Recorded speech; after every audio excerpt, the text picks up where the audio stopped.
নবী ডেকে বললেন, ইয়া বেলাল আনফিক ইয়া বেলাল লা তাখশা মিন যিল আরশি ইকলালা। ও বেলাল, আল্লাহর রাস্তায় দান করো, কারণ আমার আল্লাহর ধনভাণ্ডারের কমতি নাই। সাইয়েদনা বেলাল রাদিয়াল্লাহু তাআলা আনহু সবচেয়ে গরিব।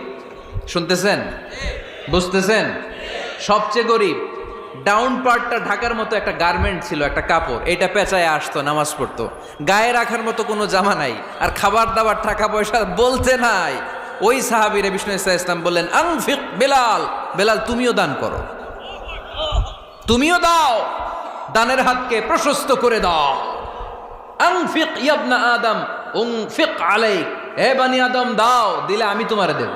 কেজির এটা হুজুরে দিয়ে দিলাম, এরপরে কেউ আমার 20 কেজি দিলে ওইটা ধরবো, ওইটা আবার আরেকজনরে দিব, এরপরে আরেকজন 30 কেজি দিলে ওইটারে ধরবো। কথা বলেন, কথা বলেন, কথা বলেন। এজন্য আল্লাহ বললেন,